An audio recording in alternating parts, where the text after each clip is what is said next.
Buenas, estamos aquí hoy en este especial que hemos hecho dada la situación y que se está viviendo en estos últimos días, que hemos titulado Bombas y mentiras sobre Ucrania.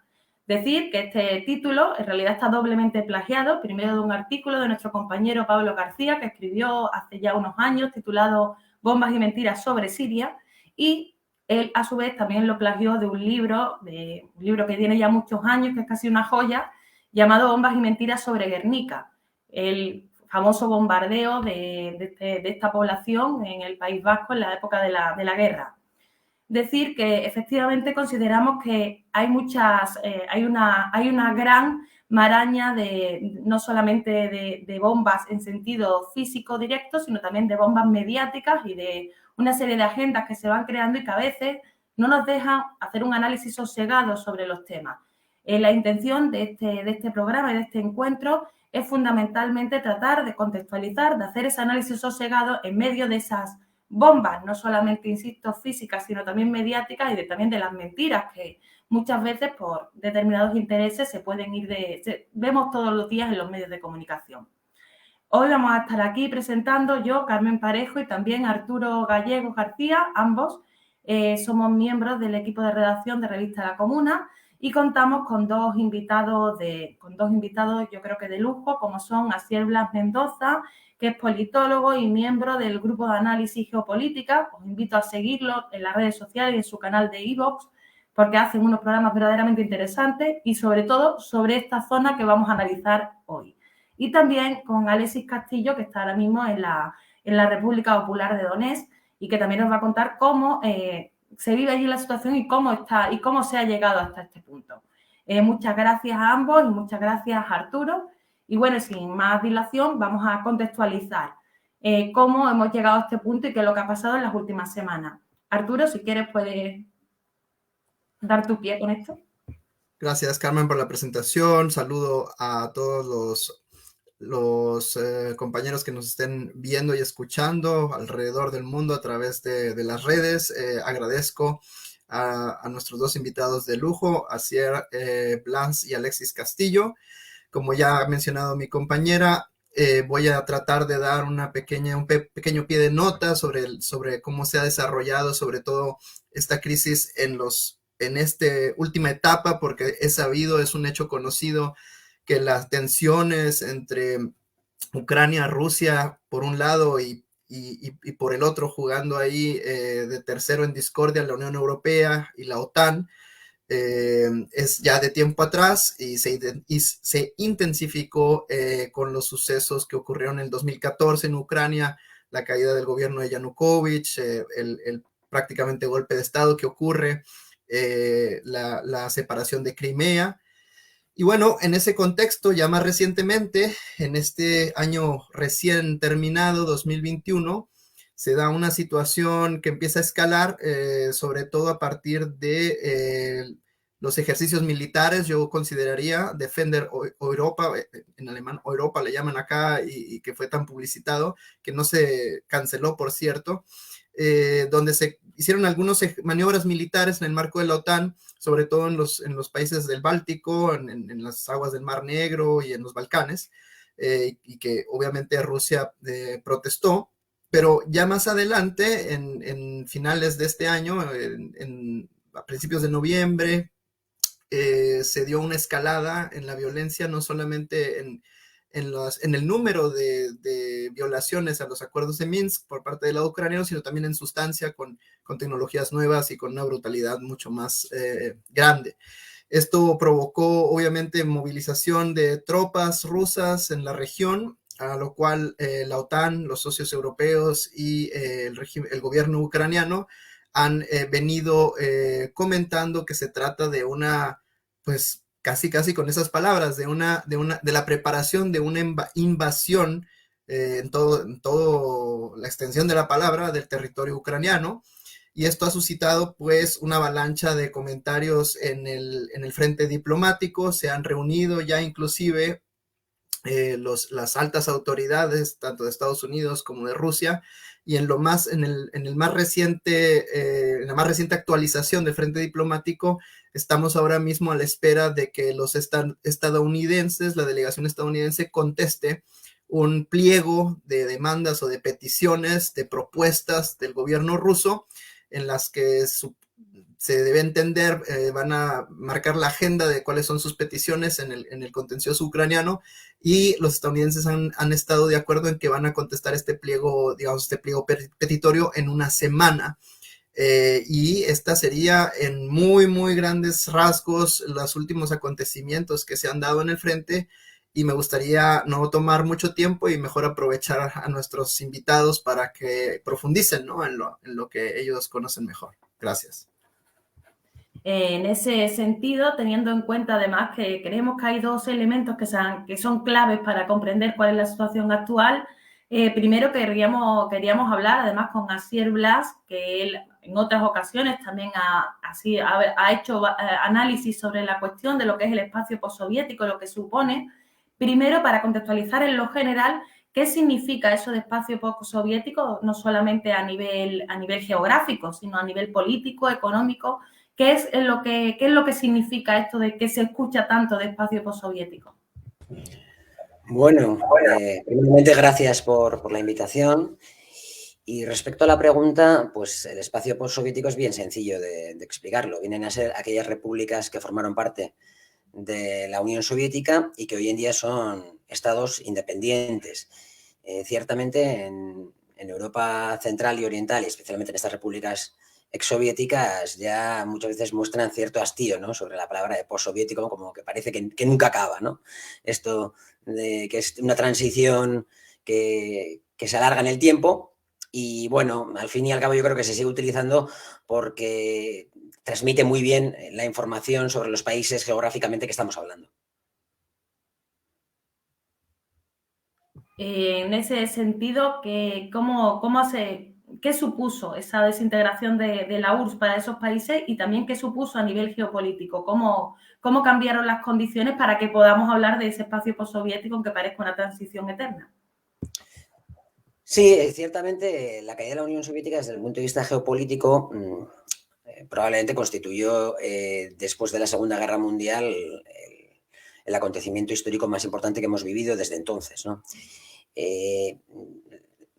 Los efectos fueron muy diferentes según las repúblicas. En general, sí que hubo en los años 90 un derrumbe económico y social en todas ellas, quizás con algunas excepciones. El derrumbe lo vivieron todas, pero algunas lo revirtieron, como fue el caso de Bielorrusia, y otras pues tuvieron un derrumbe mayor, como el caso de Ucrania, ¿no? Y además yo creo que en el caso ucraniano, además, en el siglo XXI, cuando diferentes exrepúblicas y ya estados independientes empiezan a mejorar su situación económica y social, en Ucrania persiste la crisis, y persiste sobre todo la concentración del poder en unas oligarquías que nunca dejaron que el Estado ucraniano realmente se fortaleciese, ¿no?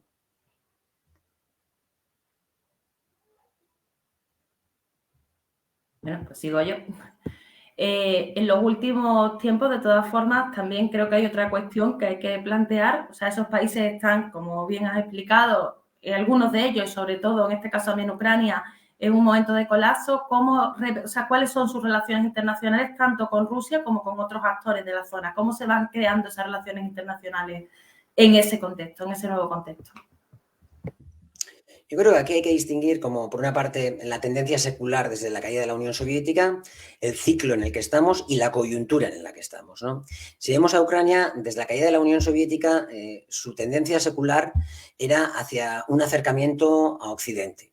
Es obvio, sobre todo porque en los años 90 Rusia como actor global está fuera de juego, está muy debilitada, con una crisis socioeconómica muy importante y con un Estado que estaba pudriéndose desde dentro, ¿no? Y en esa circunstancia, prácticamente diría que todas las repúblicas, en diferentes ritmos, empiezan a girar hacia Occidente. Evidentemente, en el caso ucraniano, además, al estar en Europa, todavía mucho más. Quiero decir, cuando Kuchma estaba en el poder en los años 90, ya se observaba que sí, intentaba lograr también algunas ventajas de Rusia, pero básicamente la orientación era, si se quiere, europeísta o atlantista, ¿no? De las relaciones entre el ejército ucraniano y la NATO vienen desde finales de los años 90, ¿no? En el que se firma un acuerdo por el cual Ucrania se crea una forma de acomodo para Ucrania que es NATO más Ucrania, ¿no? Y hacen ya ejercicios militares desde los años 90.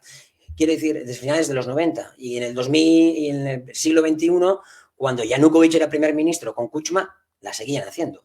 Y en el año 2013, cuando Yanukovych era presidente, en noviembre, cuando empezaba el Euromaidan, también el ejército ucraniano hacía ejercicios militares con la NATO en los países bálticos, en los morros de Rusia, ¿no? Entonces, esta es la tendencia secular. El problema es que ha habido dos momentos de aceleración en esta tendencia, dos ciclos que además prácticamente han sido concatenados. El primer ciclo, digamos, de aceleración se dio después de la Revolución Naranja, en la cual llega Yushchenko al poder y, digamos, lo que había sido hasta entonces un entente entre oligarquías, digamos, del sureste ucraniano y Occidente, es decir, oligarquías que tenían, y quizás no es muy correcto utilizar la palabra, hacer la distinción geográfica, porque algunos son del este y también son pro-occidentalistas, pero bueno, había un entente entre oligarquías pro, entre comillas, rusas y pro-occidentales. Y además esta entente funcionó muy bien en los años 90, entre otras cosas porque el primer partido en Ucrania era el Partido Comunista. Cuando se rompe esta entente después de la Revolución Naranja y llega, digamos, la parte de la oligarquía occidental, más occidentalista, perdón, a monopolizar el poder, más o menos, tampoco no monopolizarlo del todo, pero llega al poder, tienen como primera ministra a Timoshenko, Yushchenko es presidente, entonces ahí se da una aceleración. Y esa aceleración no acaba de despegar del todo, porque en el año 2010 ganan las elecciones Yanukovych, llega a la presidencia. Eso no quiere decir que Yanukovych tuviese planes diferentes, no se podía oponer a una tendencia secular, como se dice en inglés, path dependency, ¿no? Como ser rehén del camino que has tomado, ¿no? De alguna manera. Tenías la dependencia de ese camino y, por lo tanto, Yanukovych está en ese contexto también, en el de asociación con la Unión Europea, mayor integración con la NATO, aunque no fuese entrar directamente. Y, bueno, eso atempera un poquito, ¿no?, ese conflicto que, de alguna manera, se acelera en el ciclo 2004-2010. En ese ciclo hay un momento cumbre, que es en el 2008, en una cumbre de la OTAN, cuando dicen que Georgia y Ucrania entrarán en la NATO. No se dice cuándo, no se hace un plan para su ingreso, pero entrarán.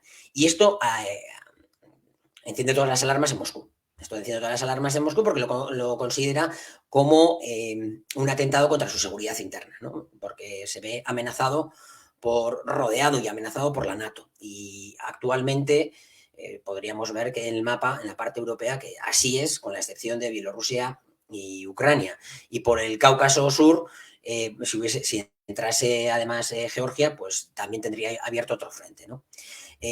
Rusia, históricamente, después de la caída de la Unión Soviética, ha considerado que esos países que formaron de la Unión Soviética le podían servir como estados tapón, ¿no?, en que hiciesen de transición entre los países de la NATO y Rusia, como una suerte de Finlandia, Austria, países que, digamos, no oficialmente no están alineados con la OTAN, ¿no? Y el segundo ciclo, que se abre de tensiones, después de que hemos dicho que el primer ciclo lo cierra un poquito Yanukovych, es con la caída de Yanukovych, el golpe de Estado que ocurre en Ucrania, y a partir de ahí, además, con la intervención rusa y la anexión de Crimea y la guerra en el Donbass, y también la intervención ahí de Rusia, lo que se hace es, se acelera este ciclo, otra vez, de tensiones entre Ucrania y Rusia, porque se acelera la integración ucraniana, esa tendencia secular se acelera sensiblemente y de facto hoy en día casi podríamos decir que Ucrania actúa como un país de la NATO, no tienen derecho a voto, casi tienen más, tiene las desventajas de no ser de la NATO y tiene la ventaja de aunque no pertenecer a la NATO directamente, en la práctica ser como un país de la OTAN. Quizás me he dejado ahí lo coyuntural. Lo coyuntural yo creo que tiene que ver más con lo que está pasando ahora mismo, ¿no? que hay una, dentro de ese ciclo, esa escalada a partir de 2014, que nos trae hasta 2022, un ciclo muy largo, ahora estamos observando una escalada muy grande que es por una coyuntura, yo creo también. Ciertamente, la preocupación de Rusia sobre su seguridad es obvia, pero si vemos los principales gobiernos implicados en esta escalada de tensión son Ucrania, Rusia, Reino Unido y Estados Unidos, porque por cierto Reino Unido en esto parece casi más involucrado que Estados Unidos casi. ¿Qué pasa en estos 4 países? Que los 4 gobiernos tienen problemas internos importantes, ¿no? ¿Qué decir de Zelensky en el caso ucraniano, que su popularidad está por los suelos? Recordemos que un opositor lo tiene en arresto domiciliario. Poroshenko tiene una persecución judicial contra él y el que fue presidente de Ucrania anteriormente a Zelensky y también diputado de la Rada, ¿no? Además, la crisis socioeconómica, la descomposición del Estado ucraniano es muy importante, ¿no? En ese contexto, a Zelensky esta escalada de tensión y que se pongan todas las medidas a nivel internacional le beneficia porque, como siempre así, esconde las vergüenzas de casa, ¿no? Lo mismo podemos decir de Biden, ¿no? La inflación disparada, su popularidad también por los suelos, bueno, así. Además, en el caso de Biden se podía predecir. Yo diría que en el caso de Biden yo ya escribí varios artículos a principios del año pasado, cuando tomó posesión, y dije, esto lo que nos va a llevar es a una escalada, cuando Biden esté en la Casa Blanca, una escalada importante con Rusia a nivel internacional, al menos desde declaraciones y tensión. En el caso del Reino Unido, pues ya hemos visto cómo anda Boris Johnson, ¿no? La libra está por los suelos y Boris Johnson está de fiesta un día sí y otro también. Entonces, también para esconder las vergüenzas le venía bien. Y si vamos al caso de Russo, es evidente. Rusia está dando una vuelta de tuerca en su autoritarismo, tiene problemas internos. El último año tuvo bastantes problemas internos con movilizaciones de estricto carácter socioeconómico. Además, estaban las políticas y además tenemos las elecciones que hubo en septiembre, ¿no? En donde se observaron irregularidades muy claras y más que posibles fraudes, ¿no? Esto además ha llevado también a una mayor colaboración entre diferentes tipos de oposiciones a Putin.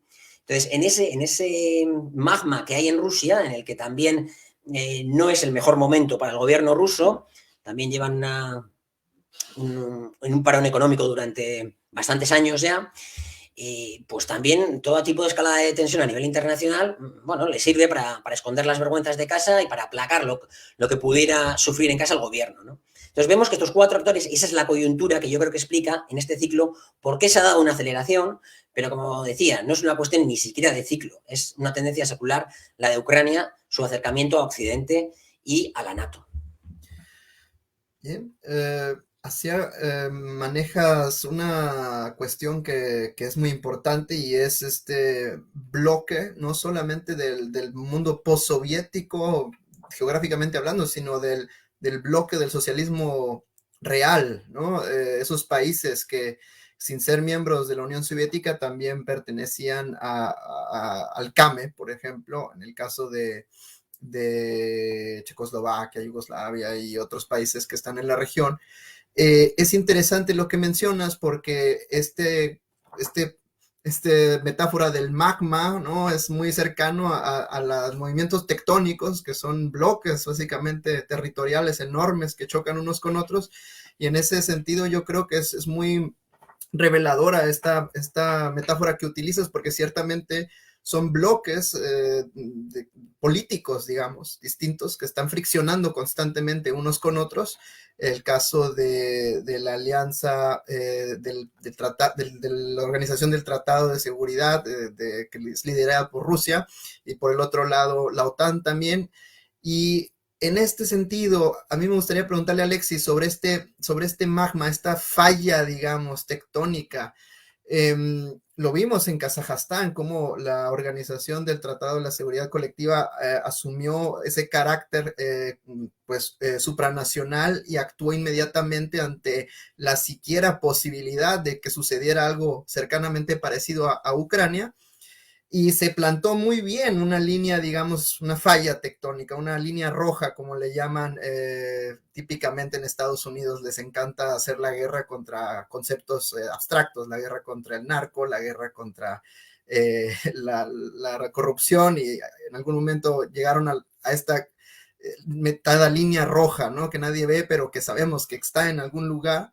Y Alexis sabe perfectamente dónde está porque está sentado sobre esa línea, está sentado en el polvorín, él localmente. Y me gustaría preguntarle sobre esto, sobre cómo se siente la tensión, cómo se vive, si se es consciente generalmente en la población de que se vive en lo que hace casi 30 años, o ya 30 años, se sentía la gente en Berlín, por ejemplo, donde era el punto de fricción de estas dos grandes placas tectónicas. Alexis, ¿nos pudieras comentar cómo se está viviendo, si la gente está consciente de que esto escapa a su conflicto interucraniano y que son parte de algo más grande, como lo dice Asier? Hola, buenas a todos. Bueno, con respecto a lo que dices, la gente en general, es que ya cuántas veces no nos han estado amenazando con que van a otra guerra caliente, ¿no? Por así decirlo. Que la población a lo mejor está, pues, sí, la gente piensa que la cosa está más compleja en el sentido diplomático con Rusia, ¿no? Pero con respecto a lo que es la guerra de aquí, la gente no está en pánico, las fronteras no están llenas de, como al principio de la guerra, no están llenas de coches ni de gente. No, aquí no hay un pánico, aquí por lo general, si te hablo a lo mejor de con quién me relaciono todos los días, con los militares, ¿no? Pues nosotros lo vemos como algo que tarde o temprano iba a pasar, en general. Entonces, pues seguimos haciendo lo mismo que hemos estado haciendo, pues siempre, prepararnos para que los ucranianos nos ataquen, o estemos en una situación mucho más complicada que la que estamos ahora. Y ya está. No sé si te he contestado. Sí, claro. Tienes razón en cuanto dices que es algo inevitable por la misma situación en la que se encuentra el territorio de las dos repúblicas, Donetsk y Lugansk. De hecho, cuando uno ve el mapa, es ya muy poco, ¿no? La profundidad territorial que tiene, la profundidad estratégica que tendría, en todo caso, estas dos repúblicas para hacer una retirada a profundidad y defender la soberanía. Y solamente es entonces natural que el paso fronterizo, la zona fronteriza con Rusia, se convierta en una extensión, haya o no haya la voluntad explícita del gobierno ruso, se convierte en una extensión del teatro militar, ¿no? Porque si hay una defensa resoluta de ambas repúblicas rebeldes, por así decirlo, se detendrían quizá a continuar la lucha, inclusive ingresando al territorio de la Federación Rusa, buscando quizá esa profundidad territorial que les hace falta. No sé si tú pudieras comentar en cuanto a que las maniobras que está teniendo el ejército ruso en las cercanías pudiesen estar ligadas a ese miedo de que el conflicto se extendiese, o tú piensas que estas maniobras militares son, como lo menciona el gobierno ruso, maniobras militares normales que se están llevando a cabo porque es el territorio ruso? Bueno, yo sobre esta pregunta yo no sé, conozco el futuro, ¿vale? Pero según lo que dicen los políticos, como lo ha dicho también el presidente de Bielorrusia, que en el caso de que, lo dijo, en caso de que atacasen otra vez incluso a Donetsk y Lugansk, de una forma más pesada, por así decirlo, ellos reaccionarían con militares también. Esto lo ha dicho, no solamente ese mensaje viene de Rusia, sino de Bielorrusia también. Entonces, yo creo que, aparte de que están en su propio territorio y pueden hacer los ejercicios que necesitan o emplazar los militares que haga falta donde ellos crean conveniente, yo creo que es a lo mejor natural tener militares en esta zona porque nosotros estamos en un conflicto. No sé, es algo a lo mejor un poco obvio, no sé. Hay gente que lo ve como un ataque a Ucrania, pues no sé, eso ya es a lo mejor parte un poco de la paranoia, porque sí, es lo mismo que, por ejemplo, Ucrania dice que está en guerra con Rusia, por ejemplo, no está en guerra con nosotros, está en guerra con Rusia. Sí. Pero no hay combates en la frontera entre Rusia y Ucrania que no está bajo nuestro control. Entonces es algo, no sé, sigue un poco esa paranoia de que llevan bombardeando desde hace mucho tiempo los ucranianos.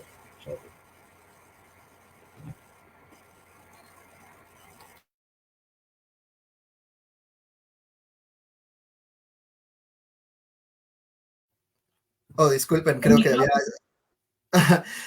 quería comentar que quería comentarle este mismo punto a Asier, porque bien dice Alexis que hay una cierta campaña de deslegitimación y de casi ignorar a la República de Donetsk y Lugansk como si no tuvieran nada que decir en el conflicto y el tratado o las negociaciones tuvieran que ser directamente solo con Rusia. Hablando hace un par de días con un camarada kazajo, ruso-kazajo, que reside aquí en Alemania y que conoce mejor que yo la política interna de la Federación Rusa, me comentaba que también, y lo mencionaste un poco así, me gustaría que retomases el tema, que obviamente este conflicto, y no nada más el conflicto, sino su rivalidad con la NATO, es un gran tema en la política interna rusa y que a opinión de este camarada que comenté, con el que platiqué, también se instrumentaliza de cierta forma, como lo dices tú, Asier, en el contexto de que Rusia pasa por una crisis interna económica y política y es una suerte de cohesionador, ¿no? Este sentimiento nacional, de estamos bajo ataque, estamos siendo asediados por la NATO, también es a veces utilizado por el gobierno de Putin para empujar otras agendas. Y esto se puso un poco más claro, o al menos tomó relevancia cuando en la Duma, en la Rada rusa, en el Parlamento ruso, se habló de aprobar el reconocimiento oficial internacional de las dos repúblicas, Lugansk y Donetsk. ¿Cómo ves tú esta situación del papel que juega este conflicto y el contencioso con la NATO en la política interna rusa? Y los bloques que tú mencionaste, que hay distintas oposiciones, porque a veces en Occidente, al menos en los países de la Unión Europea, Estados Unidos, se piensa que en Rusia, no, que solamente en Estados Unidos hay halcones guerreristas, ¿no? Cuando también en Rusia hay personajes de puño fuerte, ¿no? De que también no le tendrían miedo a entrar a un conflicto a gran escala. Bueno, quizás si tuviese que contestar a todo lo que me has planteado, nos podríamos tirar aquí unas cuantas horas. Voy a intentar ser un poquito sintético. Respecto a... creo que la primera parte de la pregunta iba más... Se me ha olvidado ahora. Me habías dicho... No recuerdo ahora muy bien. Un poco sobre la instrumentalización del tema NATO. Sí. No, este era más como la segunda, ¿no? Pero respecto a lo de las tropas que estaban ahí, también los 100.000 y que no contaban con las repúblicas de Donetsk y Lugansk en la mesa de negociaciones, etcétera. Bueno, sí, aquí, bueno, lo que se observa es en estos conflictos que escalan a conflictos geopolíticos a nivel internacional, lo que vemos es, bueno, no están en la mesa de negociaciones la República de Donetsk y Lugansk, pero tampoco está Ucrania. Está Estados Unidos, pero ni siquiera está la Unión Europea, tampoco. Entonces, es como cuando llegamos a este punto en la geopolítica, es al final, ¿quiénes son los alfa? Y es una lucha entre machos alfas. Y en este caso es entre Estados Unidos y Rusia y el resto queda totalmente desdibujado.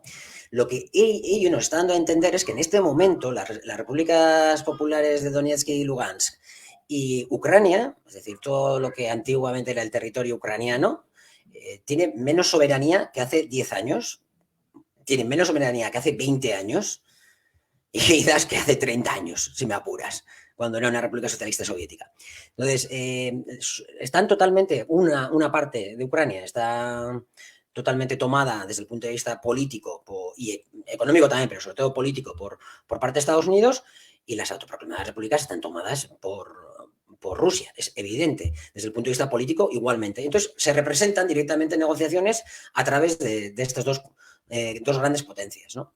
Respecto a lo que comentabas de elemento cohesionador, yo creo que pasa en Rusia, pasa en Ucrania, pasa en Reino Unido, pasa en Estados Unidos y pasa en todos los países del mundo. Cuando se percibe o se hace percibir que puede haber una agresión externa, pues esto opera como un pegamento, como un elemento como cohesionador, y hace que lo que antes, todo lo que podían ser las rencillas anteriores dentro de diferentes posiciones políticas, partidos, la dinámica normal de la política al final, ¿no? El conflicto entre intereses, pues eso desaparece muchas veces, o se atenúa al menos, ¿no? Y no hay duda, yo creo que en el caso del Kremlin lo está utilizando porque este último año de 2021 ha sido especialmente duro, no duro porque esté en una crisis muy gorda de legitimidad el Kremlin, sino porque va acusando durante años un desgaste que se ha expresado de forma más clara en el año 2021. Y cuando partidos como el Partido Comunista empieza, o miembros, igual no el Partido Comunista como tal, pero muchos miembros del Partido Comunista, representantes del Partido Comunista, empiezan a colaborar claramente con grupos que están con Navalny o en torno a Navalny, pues ya la preocupación crece más, ¿no? Y cuando queda meridianamente claro que en Rusia, desde la caída de la Unión Soviética, no hay elecciones democráticas competitivas, pero las elecciones servían para algo, servían para que como una especie de plebiscito, ¿no? Y en ese plebiscito el gobierno podía medir cuál era su apoyo. Si iba bien en su relación con la sociedad, subía en votos y en porcentaje. Si iba mal, bajaba, ¿no? Y esto lo podía utilizar luego como para cambiar políticas, para lograr subsanar esas quiebras de legitimidad social, ¿no? Ahora ya no sirve ni para eso. O sea, todo el mundo sabía que en Rusia en el año 2021 había una crisis socioeconómica importante, que había habido movilizaciones de carácter puramente económico, ante algunas reformas neoliberales que se habían hecho y que había habido también, evidentemente, movilizaciones de carácter político, ¿no? Ante todo se olía el descontento, ¿no? Cierto descontento. Las encuestas incluso al principal partido opositor, al Partido Comunista, le daban mucho mejores resultados que los que luego obtuvo. Pero ¿qué es lo que nos encontramos? Con que las elecciones en Rusia acaban con un resultado que prácticamente es lo mismo que sacó anteriormente Putin y Rusia Unida 4 años antes. Entonces, esto ya estaba dando a entender que ya habían perdido incluso las elecciones en Rusia su carácter plebiscitario. Ya ni siquiera sirven como termómetro para ver cuál es el grado de popularidad del gobierno, ¿no? Esto me parece muy obvio, pero bueno, si fuésemos a Ucrania sería todavía peor, porque ya sabemos cómo está Zelensky, ¿no? Cerrando medios de comunicación, persiguiendo a la oposición de uno y otro lado, occidentalista, entre comillas, prorrusa, porque su situación socioeconómica es muy, muy mala, ¿no? Entonces, bueno, esto del elemento cohesionador yo creo que es una constante en política internacional, ¿no? Utilizar esta dimensión para borrar o al menos tapar las vergüenzas de casa.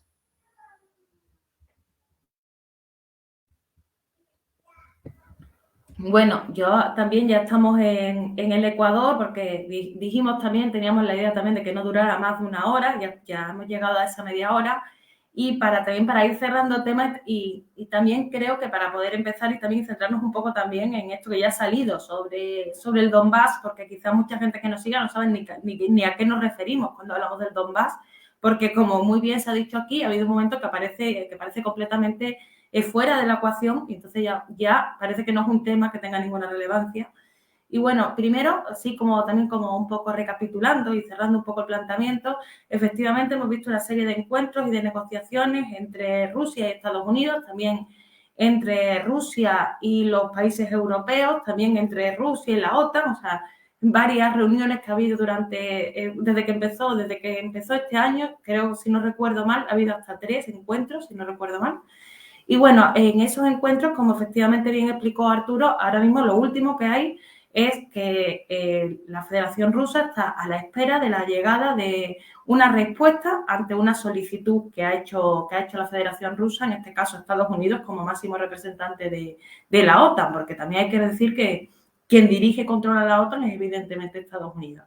Entonces, en ese sentido, este conflicto, este macro conflicto que después evidentemente se ve en distintos escenarios, hay quien plantea que efectivamente la Federación Rusa lo que pretende es conseguir por escrito una serie de promesas que se han hecho otras veces verbalmente, pero que después no se han llevado a la práctica, como ha sido la no extensión de la OTAN hacia el este.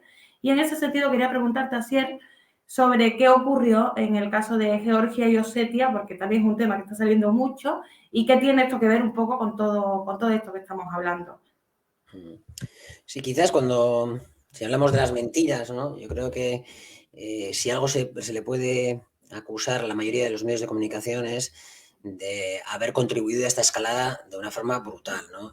Y además, en la mayoría de los casos, repitiendo la propaganda que venía de Estados Unidos. Tenemos que tener en cuenta que sí, ha hecho una movilización de 100.000 soldados Rusia dentro de su territorio, pero por activa y por pasiva ha dicho que no va a invadir Ucrania. Y a pesar de todo, se da por hecho de que si escuchamos los medios de comunicación cualquier día, esta noticia nos daría la sensación de que Rusia ha dicho que va a invadir Ucrania y que si no lo invade será porque se llega a un acuerdo en estas negociaciones de Ginebra. Eso no es así. O sea, el Lavrov en Ginebra también lo primero que dijo es que no van a invadir Ucrania. Claro, ¿por qué se llega a esto? Porque desde Estados Unidos salen unos supuestos informes que dicen que Rusia está preparando una invasión. Pero ¿qué argumentos hay para ello desde el punto de vista de lo que ha dicho e incluso ha hecho Rusia? Si alguien piensa que Rusia con 100.000 soldados va a invadir toda Ucrania, poco sabe de temas militares. Pensemos que en Irak, Estados Unidos necesitó 300.000. Y ya hemos visto cómo le fue, ¿no? Claro, esos 100.000 soldados son parte de la escalada en la que se han metido con los ejercicios militares, la OTAN, que por cierto ha hecho muchísimos ejercicios militares el último año en todos los territorios cercanos a Rusia. Muchísimos. Rusia ha hecho muchísimos menos. Claro, esos 100.000 soldados es parte de esa escalada también, probablemente por el enfado de Rusia respecto a los ejercicios militares y también, y yo creo que la única posibilidad de que haya guerra en Ucrania atañe a las repúblicas de Lugansk y Donetsk. No es una cuestión de que vayan a llegar a Kiev las tropas rusas. Y tiene que ver con la tentación de Nagorno-Karabaj o la tentación de Osetia del Sur en el año 2008 en Georgia o la tentación de las Krajinas en Croacia en 1995, ¿no? Que es, quizás podemos utilizar mejor el ejemplo de Nagorno-Karabaj, que es el más cercano en el tiempo, ¿no? Que fue de hace un año y pico. ¿Qué hace Azerbaiyán? Una operación para recuperar Nagorno-Karabaj, ¿no? Una operación de fuerza, un ataque militar duro, no algún pequeño confrontamiento, no, un ataque militar duro, ¿no? Entonces, y con eso, además, pues Azerbaiyán recupera gran parte del territorio de Nagorno-Karabaj en una guerra que ganó. Esa es la tentación que tiene Ucrania constantemente, sobre todo después del ejemplo de Nagorno-Karabaj. Por cierto, que estos días, o unas semanas antes, había carteles en Ucrania felicitando a Azerbaiyán, ¿no? Después del año de aquella operación, ¿no? No es casualidad. Y Zelensky podría haber tenido este último año y ahora la tentación en cualquier momento de atacar Lugansk y Donetsk. Esas 100.000 tropas que ha movilizado Rusia, yo creo que hay que entenderlo más así, como una respuesta al sinfín de ejércitos militares de la NATO en sus fronteras y como un aviso, ¿no? Como esté la tentación de Nagorno-Karabaj, parece bastante claro que Rusia respondería como respondió en el año 2008 en Georgia ante un ataque de Mikhail Saakashvili contra Osetia del Sur y en una semana pues Rusia acabó con el asunto y ganó la guerra fácilmente, ¿no? Pero no llegaron a Tbilisi las tropas rusas, se adentraron un poco en territorio georgiano y volvieron a sus posiciones. Eso sí, desde entonces, pues Georgia lo tiene muy difícil para recuperar ya Osetia del Sur y Abjasia, ¿no? En este caso pasaría seguramente algo similar, ¿no? Y lo que quedaría como pregunta, yo creo, si finalmente la tentación de Nagorno-Karabaj la pone en marcha Ucrania y sobre todo Zelensky, ¿no? A la vista de cómo está su popularidad por los suelos y toda la crisis que tienen en Ucrania, porque yo creo que ese sería realmente el catalizador de esa operación, ¿no? Pues la pregunta es, ¿Rusia que llegaría solo hasta lo que controla hoy en día Donetsk y Lugansk o iría más adelante? Por ejemplo, hasta controlar todo el Donbass, también el que está en manos de los ucranianos.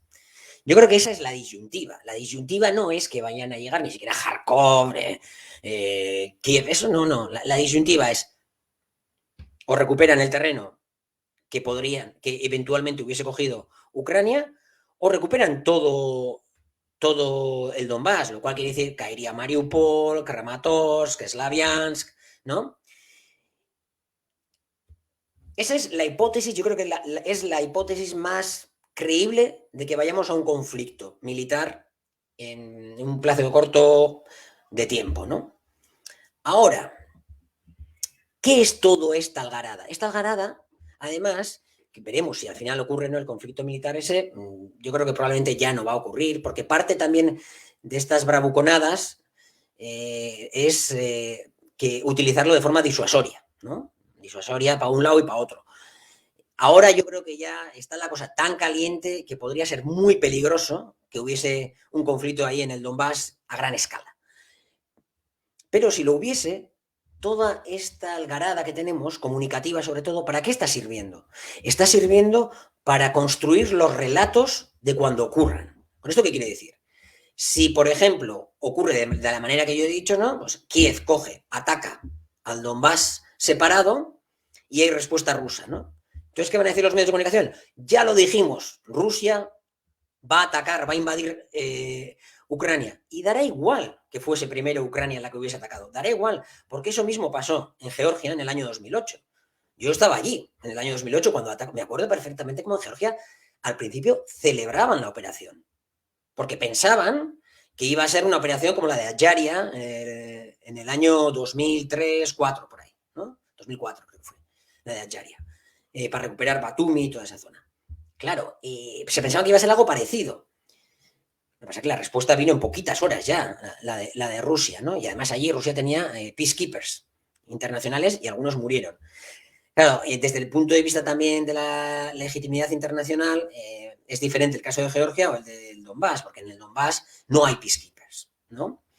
Y entonces ya sería ya un enfrentamiento, digamos, desde el punto de vista de la legislación internacional más directo. No es una respuesta ante la ruptura, ¿no? De unos acuerdos de alto al fuego y un ataque contra peacekeepers.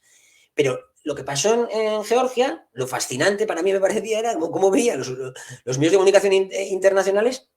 Y claro, sí, la respuesta de Rusia fue dura, porque el ejército ruso era muchísimo más potente que el georgiano. Pero la respuesta era en lo que son la zona de Osetia, algo también en Abjasia, y luego bajaron hasta Poti, hasta el puerto de Poti, bajaron también hasta Gori, ¿no? Pero no fue a gran escala en toda Georgia la guerra. Entonces yo supongo que sería algo parecido también en Ucrania. Y los medios de comunicación harían lo mismo, pues como hicieron con Georgia, dirían, no, bueno, es que Rusia está invadiendo Ucrania. Bueno, sí, pero será seguramente como respuesta a algún ataque de Kiev. Esa es mi hipótesis, pero bueno, como siempre, me puedo equivocar, evidentemente. Hay otra... Perdón. No, sigue. Adelante, Carmen. Bueno, yo quería preguntar también cuál era la opinión que tenía Leslie y también para ir también centrando ya el tema de Ucrania, creo que sí es importante, porque también creo que muchas veces, bueno, nosotros estamos todos a lo mejor más implicados en temas de geopolítica y tal, pero hay quien nos esté siguiendo que a lo mejor se pierde un poco con algunas cuestiones y, por ejemplo, sí, creo que sería importante contextualizar un poco cuáles fueron esos cambios que se dieron a nivel digamos, territorial en Ucrania tras ese golpe del año 2014 y que yo creo que afecta fundamentalmente a lo que son la creación de esas repúblicas populares de Donetsk y de Lugansk y también al tema de Crimea. Entonces, bueno, yo quería simplemente, si alguno de nuestros, tanto Asier como Alexis, cualquiera de los dos, podría explicar también un poco brevemente qué es, a qué nos estamos refiriendo, qué regiones son, qué relaciones tienen en este caso con Rusia, por qué Rusia se implica con esas regiones y no con otras regiones del mundo, y también cómo esto se ha fraguado un poco para entender también por qué son zonas especiales también en ese sentido. Entonces, bueno, no sé si Asier o Alexis, el que desee explicar un poco qué ocurrió allí, qué ocurrió en Ucrania para esos cambios, ¿no? Yo creo que estaría bien escuchar la perspectiva de Asier porque es muy ilustrativa. Si no estoy de acuerdo por lo que sea en lo que diga, pues a lo mejor os contaré. No sé, yo creo que estaría bien escucharle, ¿no? Y saber a ver qué perspectiva tiene, porque es muy analítica, muy interesante. Gracias. Yo creo que, a ver, la construcción de Ucrania como Estado es muy tardía. La construcción de Ucrania como Estado es un hecho que lo realiza hoy en día, digamos, es deudor de la Unión Soviética. Disculpar. Es deudor de la Unión Soviética porque, tal y como conocemos Ucrania, la Ucrania histórica que se consideraba la de Kiev y sus alrededores, se va complementando en la Unión Soviética con nuevos territorios que van entrando en la República y hace que sea una república muy diversa, una república que tiene una gran diversidad, pero tiene, digamos, sobre todo un eje distintivo claro respecto a su cercanía a los eslavos orientales o incluso su cercanía a los eslavos occidentales. ¿Con esto qué quiere decir? El sureste de Ucrania, a lo que se ha conocido también después de este conflicto como Nova Rossía, ¿no? Son los territorios de Ucrania porque históricamente pertenecieron más tiempo a Rusia, que, digamos, desde el punto de vista lingüístico, aunque muchos de ellos son ucraniano parlantes, la presencia del ruso es muy importante y además, por ligazón histórica, pues tienen un apego o una cercanía, digamos, con Rusia mucho mayor, ¿no? Sí, Odessa está ahí en el sur occidental de Ucrania, pero Odessa también pues, es bien conocida históricamente como una ciudad rusa, ¿no? Y claro, todo esto... Perdona, Sira, hay algo que no se tiene en cuenta generalmente, que es que aquí no es que la población sea prorrusa, sino que ellos se consideran rusos. De hecho, ellos tienen algo que se llama nacionalnos, que es depende de tu apellido. Es así. Por el apellido, ellos se definen como rusos o ucranianos. No, o sea, tú puedes nacer aquí en Ucrania y tú étnicamente, por así decirlo, eres ruso. Entonces, también está comentar lo de que la gente de aquí no son prorrusos. Son rusos. Son, no sé si me entiendes a lo que voy, ¿no? Así. Sí, lo entiendo. A ver, claro, yo estaba hablando del sureste, no solamente del Donbass, ¿no? En el Donbass es verdad, claro, en todas las exrepúblicas soviéticas, la mayoría de ellas han mantenido la forma soviética de consignar la nacionalidad. Es decir, nosotros en el Estado español estamos acostumbrados a que ciudadanía y nacionalidad sean lo mismo. Y probablemente en Latinoamérica también están acostumbrados a que nacionalidad y ciudadanía sean lo mismo. En cambio, en las repúblicas soviéticas se ha mantenido mayoritariamente la forma soviética en la cual existía una ciudadanía, tú podías ser ciudadano, puede ser ciudadano de Letonia, pero de nacionalidad rusa, o ciudadano de Letonia de nacionalidad letona, o ciudadano de Letonia de nacionalidad bielorrusa, etcétera, ¿no? Y en el caso de Ucrania pasa algo parecido, ¿no? Entonces hay gente con ciudadanía, que aunque tengan la ciudadanía ucraniana, que son de nacionalidad rusa, ¿no? Y esto especialmente ocurre en la parte oriental del país, ¿no? Digamos.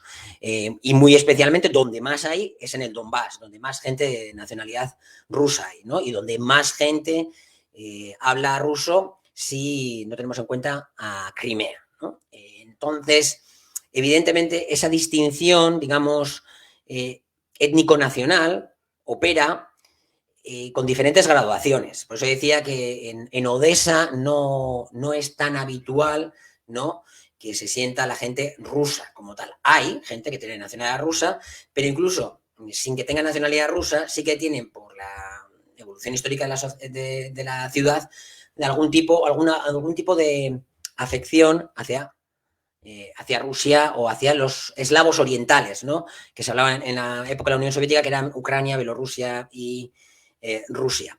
En cambio, digamos, la parte central de Ucrania y la del oeste sí que tienen una nacionalidad más acusada, digamos, ucraniana, usan más la lengua ucraniana, sobre todo en el oeste, porque en Kiev sigue siendo mayoritaria en el uso cotidiano el ruso. Y esta es una distinción importante que explica cómo la viabilidad de Ucrania, ¿no?, podía estar en peligro si entraban en juego políticas públicas con base muy étnico-nacional, ¿no?, y no con una perspectiva más liberal o más de ciudadana, ¿no?, para entendernos, ¿no?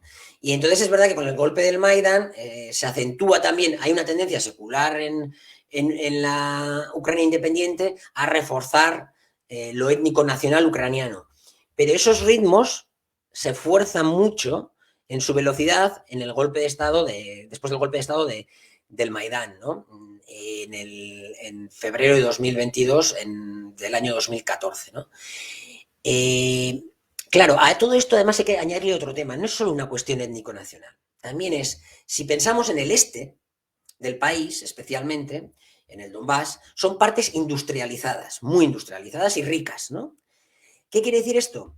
Que su industria estaba, de alguna manera, inserta en la soviética y sus clientes están en Rusia, están en Bielorrusia, están en Kazajistán. Hay componentes, por ejemplo, de un avión o, no sé, o de armas militares o de lo que sea, que una parte se hacía ahí, en el este, ¿no?, de Ucrania, otra parte en Rusia, otra parte en Bielorrusia y luego se ensambla, ¿no? Claro, ¿esto qué quiere decir? Que hay una tendencia a que esta parte, no solo por tema lingüístico ni nacional, sino que vea con buenos ojos una buena entente con Rusia, con Bielorrusia y con los países de la ex Unión Soviética, por puro pragmatismo económico, evidentemente. Además, parte de sus poblaciones han emigrado en un momento concreto a Rusia. Entonces, tienen familiares que viven en Rusia y que trabajan en Rusia. Entonces, eso también crea otro tipo de ligazones, ¿no? En cambio, si vamos al oeste del país, mucho más pobre, más rural, ¿no?, pues allí lo que se produce no depende tanto del entorno postsoviético. Y además, mucha gente que está en el oeste, en su día emigraron a países de la Unión Europea. Entonces, de alguna manera se crea una conexión con Unión Europea-Occidente. Y en cambio, en el este tiene una conexión con Rusia vía economía, vía inmigrantes y vía también lengua, ¿no?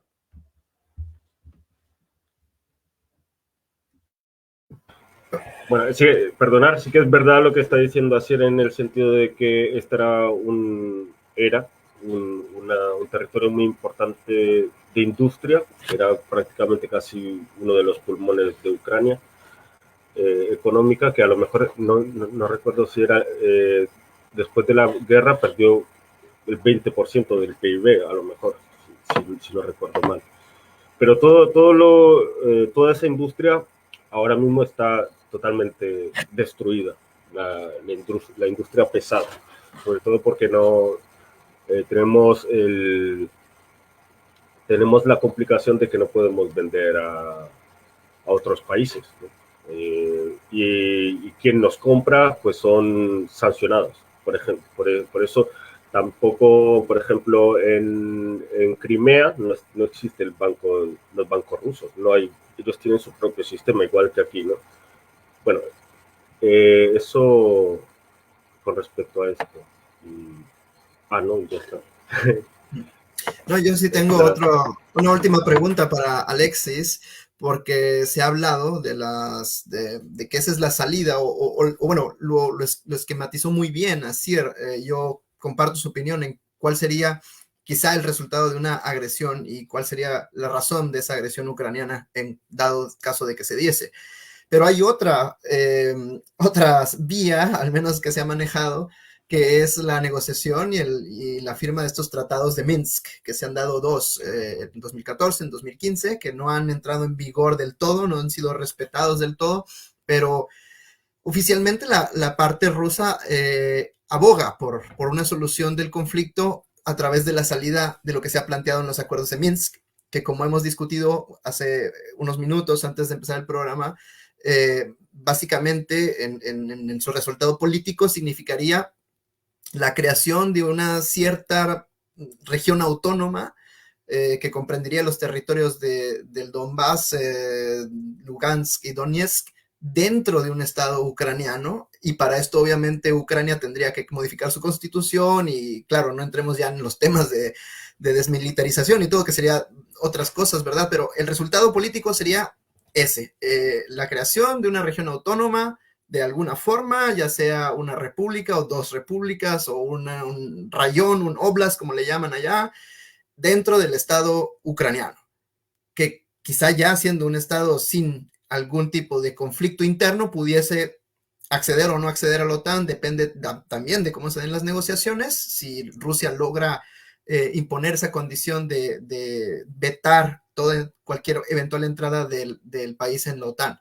La pregunta para Alexis es, esta es una cuestión que se está manejando realmente desde el aspecto jurídico legal internacional, se está planteando como un acuerdo internacional que se ponga en marcha. Entonces, ¿cómo sientes tú el sentimiento de la población con respecto a esta posible solución legal a largo plazo? Porque después de verterse tanta sangre entre personas en ese país, yo creo que una situación en la que estos ciudadanos estén dentro de esa república me parece a mí complicada. ¿Cómo lo ves tú? Bueno, pues estoy totalmente de acuerdo. De hecho, no me he encontrado todavía ninguna persona que esté dispuesta a volver a que este territorio vuelva a formar parte de Ucrania. Pero vamos, que los acuerdos de Minsk en general, el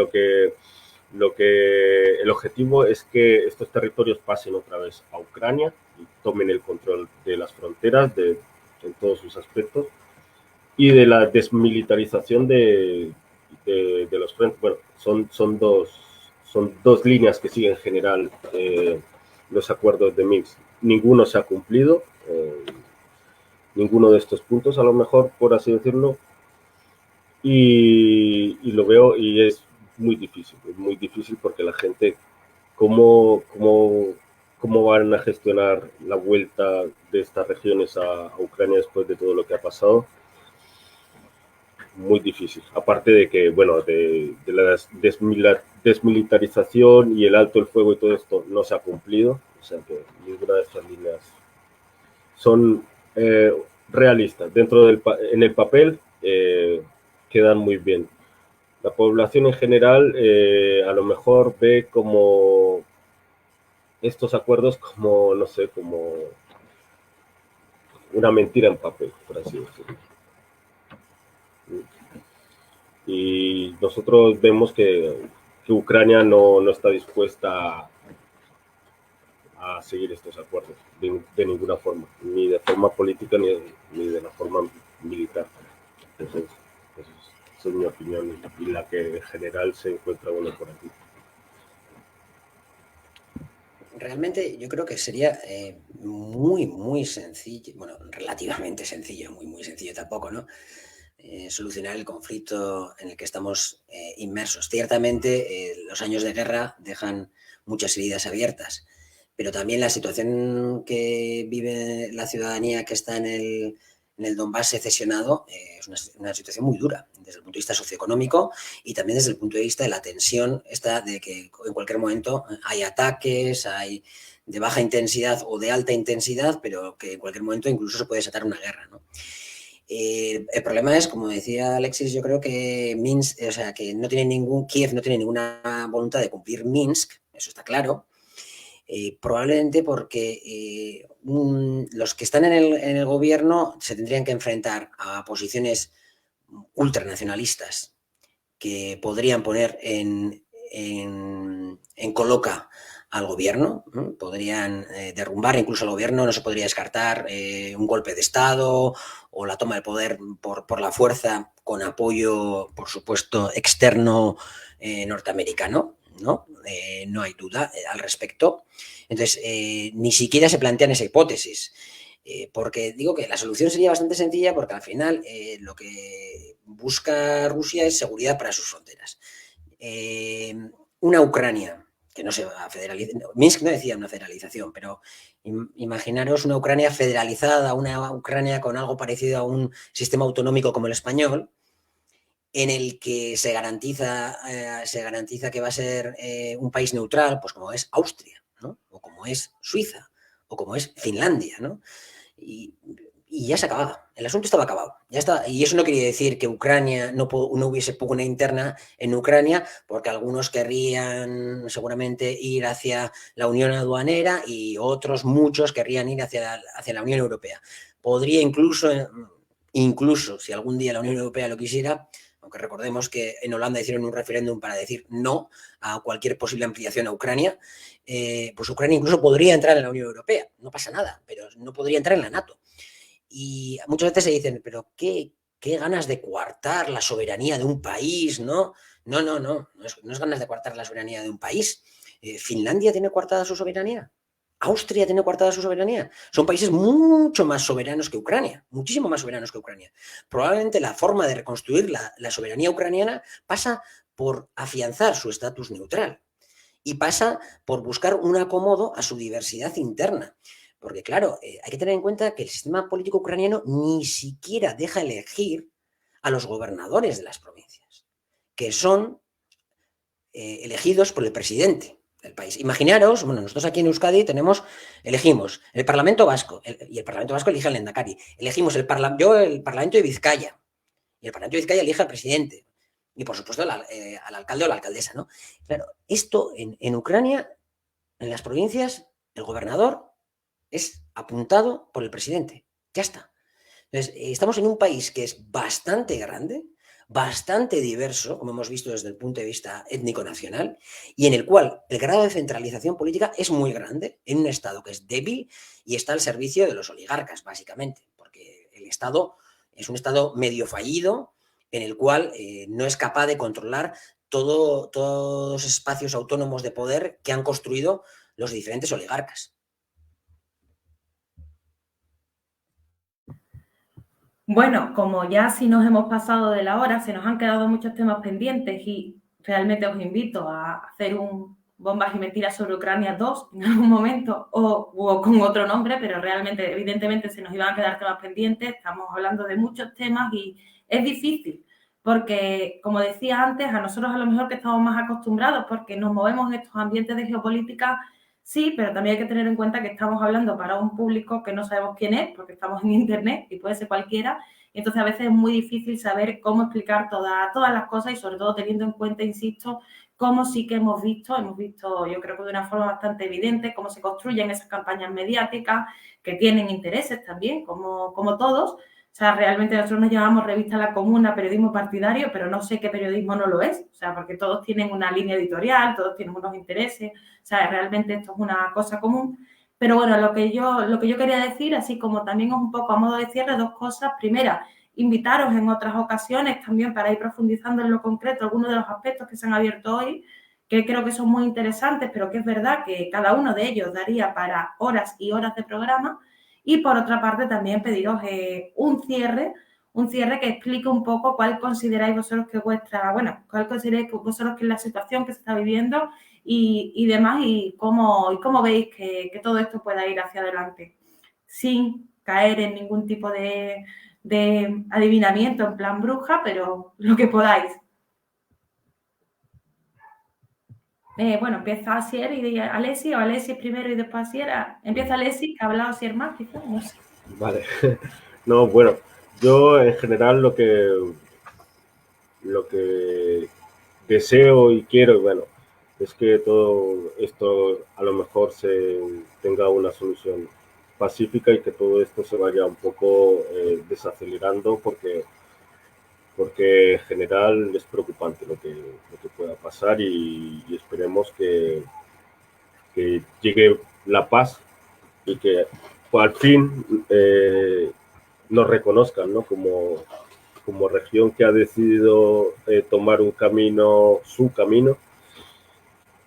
Y sobre todo me gustaría que la gente de diferentes países, ¿no? De fuera, pues que se movilizase por la paz, no, porque cuando se empieza la guerra esto nunca sabes cómo puede terminar y dónde puede acabar.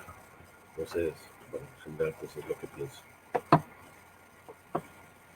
Sí, básicamente, como comentaba Alexis, este tipo de escaladas, en la que en principio parece que nadie tiene ningún interés real de que haya un conflicto armado a gran escala, yo quizás con la duda de Estados Unidos diría, porque tener en cuenta que Estados Unidos ya está haciendo negocio de esta escalada, ¿no? Está vendiendo armas a Ucrania a raudales. También Reino Unido, ¿no? Y además sabemos que Estados Unidos vive un momento muy delicado respecto a su hegemonía internacional y por lo tanto en este momento en el que parece que se está dando una sustitución de la hegemonía internacional a favor de China, ya sabemos que siempre este tipo de transiciones a veces suelen ser, no siempre, pero muchas veces suelen ser ocurrir a través de alguna guerra y está buscando su guerra. Está buscando su guerra. Recordar además que si hubiese una guerra en el Donbass y si incluso pudiese salpicar más allá del Donbass, eso está realmente lejos de las fronteras norteamericanas, claro. O sea, los principales implicados, desde luego, y los primeros que sufrirían serían los ucranianos en su conjunto y luego estarían los rusos y la Unión Europea, ¿no? Pero claro, Estados Unidos está bien lejos. Pero estas escaladas se saben cómo empiezan, pero no se sabe cómo acaban. Parece que van contra toda la lógica, que acabe con una guerra a gran escala,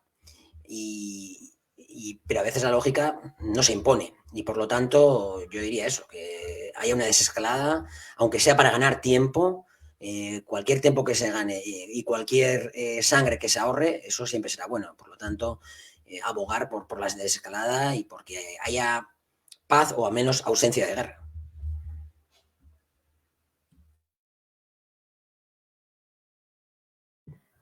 Arturo. Sí, bueno, primero que nada yo quiero agradecer a ambos invitados por sus comentarios, su disponibilidad y sobre todo su compromiso por compartir estos conocimientos con nosotros y con nuestro público.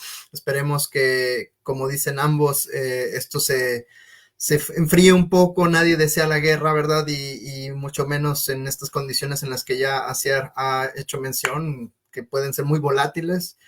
Me parece a mí que las élites oligarcas que están detrás de estos movimientos geopolíticos que se benefician de la guerra, como lo ha mencionado Asier, pues no caigan en un desatino, en un cálculo desatinado y que empujen a una región a una catástrofe, ¿verdad? Porque a fin de cuentas me parece a mí que esto es una cuestión de obtención de mercados, de expansión del capital, etcétera, y que en una de esas, como ya lo dijeron, la tentación puede ser muy grande y se cae en un miscálculo, ¿verdad? Que llevaría a todos a una tragedia y yo deseo realmente que esto no suceda y que se logre llegar a un acuerdo, sobre todo, pues, con la garantía de que Ucrania no va a ser el campo de batalla en ningún momento, pensando en que puede ser un Estado que se comprometa a ser neutral y que en vez de estar en el medio de dos placas tectónicas distintas, aproveche esta situación geográfica para sacar mejor partido de ambas posibilidades de comercio y no de hacerle el juego a una de las placas, ¿verdad? Y sobre todo por Alexis, mis pensamientos van contigo y espero que te mantengas seguro, hermano, y un saludo desde aquí a ambos. Gracias. Muchas gracias. Bueno, yo también quiero hacer mi pequeño comentario al respecto de todo lo que estamos hablando. Primero también agradecer a Asier y a Lesy y a Arturo por esta copresentación que hemos experimentado hoy así un poco. Y bueno, sí que me gustaría también unirme a esa petición o a ese planteamiento antibelicista, ¿no? Dentro de este contexto, porque hay que entender un poco, primero, que ya hay una guerra, o sea, sabemos que la guerra ha estado todo el tiempo contra el Donbass, y sabemos también que si esta escalada aumenta, la principal víctima va a ser, al final, como siempre, el eslabón más débil. El eslabón más débil dentro de toda esta cadena sabemos que son esas pequeñas repúblicas que se construyeron fruto de una serie de elementos que hemos ido abordando aquí, y que ojalá se pueda llegar a alguna solución que garantice la paz de verdad, porque la paz no solamente es la ausencia de bombas, sino la paz también es mucho más, ¿no? La paz también implica que se puedan desarrollar los pueblos, que puedan seguir adelante, y eso realmente es algo que en el contexto internacional en el que nos movemos se pone muy complicado. Creo que volvemos a estar ante este gran dilema, es la gran contradicción de nuestra época, que está relacionada con la soberanía de los pueblos, con la no injerencia, que es algo que estamos viendo constantemente y que además, una vez más, lo que hace es agudizar y azuzar todos los problemas internos que pueda tener cualquier país. Ucrania, como ya hemos explicado, tiene grandes problemas internos, y esos grandes problemas internos efectivamente son azuzados, son calentados por otros intereses, por otras situaciones geopolíticas internacionales que están afectando y que han convertido, en este caso, a Ucrania en el centro de todo ese mundo geopolítico. Entonces, me gustaría que fuéramos también muy serios con esto. He escuchado, y me gusta hacer también esta pequeña crítica, he escuchado algunos análisis también como muy pro-belicistas, pidiendo poco menos que Putin llegue a Kiev, y si Putin no llega a Kiev, Putin es un traidor, y realmente considero que hay que ser un poquito más responsables. Primero, porque efectivamente ni esa es la intención de Rusia, ni eso beneficiaría a Rusia, ni si Rusia hace eso va a salir beneficiado absolutamente nadie, y si la OTAN entra a responder tampoco va a salir beneficiado absolutamente nadie. Entonces creo que hay que ser serio, entender que la geopolítica no es un juego del RIS, y que realmente es algo que está pasando realmente, que hay rostros humanos detrás y que hay personas humanas que están viviendo esas realidades. Y bueno, también por eso creo que también era importante que en este programa estuviera Lesy, para poner rostro a esas personas que hay ahora mismo en la República Popular de Donetsk, porque existe, es un lugar físico donde hay personas viviendo y donde hay personas tratando de salir adelante y tratando de solventar un conflicto que ya se alarga demasiado y que ojalá encuentre pronto una salida. Así que, bueno, ese era un poco mi comentario. Y muchísimas gracias de nuevo. Y a Asier, a Lesy, os secuestraré cualquier día de estos. Amenazados quedáis. Gracias. Bueno, y gracias a todos los que nos han seguido y a los comentarios. Y un saludo a Rodrigo, Manu, Adrián, Henry y todos los que he estado viendo por ahí. Bueno, y a nuestra querida Luciné, Armenia, ella, que también hemos hablado antes un poco del tema. Y que también saludos a todos. Cuando quieras, por aquí estamos. Cuidarse. Chao.